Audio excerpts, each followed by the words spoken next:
Turkey says Trump promised to halt U.S. arming of Syrian Kurds.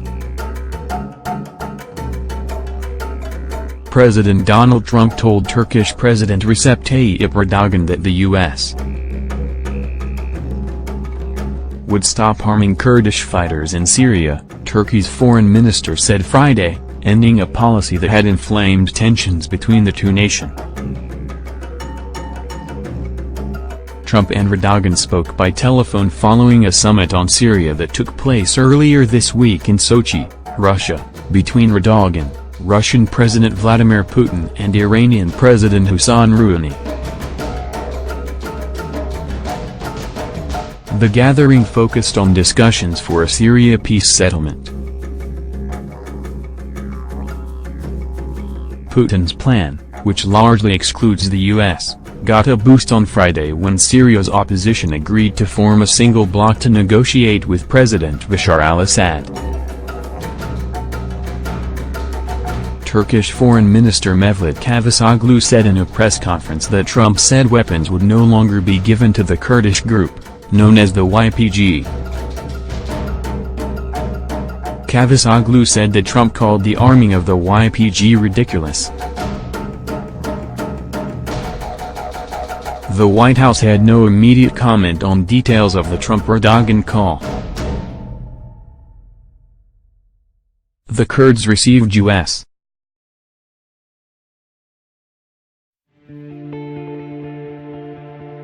backing as the most effective local proxies against Islamic State in Syria.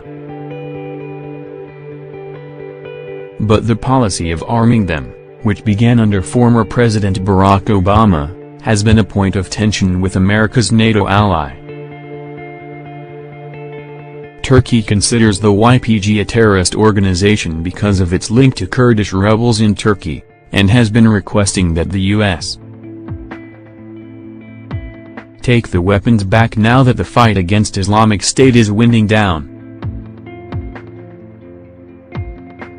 Erdogan has also threatened military action against the Syrian Kurds, who control about a fifth of the war-ravaged country's territory. Defense.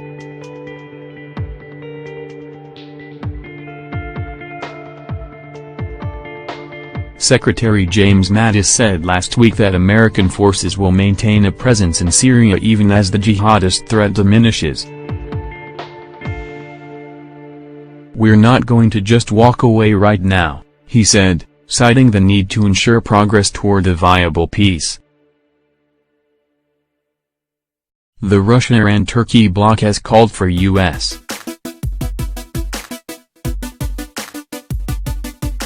troops to go home.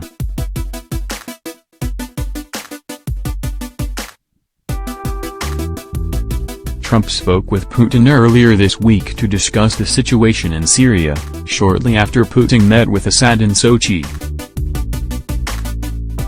Russia and Iran are Assad's main allies, while Turkey has backed armed groups seeking to overthrow him. The three powers, who've joined forces in ceasefire efforts in Syria, are the dominant players now, though differences remain between them. While the Obama administration had demanded the Syrian leader step down, Trump now says Assad's departure isn't a precondition for peace talks, even if it sees no political future for him. We'll be speaking to President Recep Tayyip Erdogan of Turkey this morning about bringing peace to the mess that I inherited in the Middle East, Trump said on Twitter before the call. "I will get it all done. But what a mistake, in lives and dollars, $6 trillion, to be there in the first place!" With assistance by Margaret Tlaib, Henry Meyer, and Benjamin Harvey.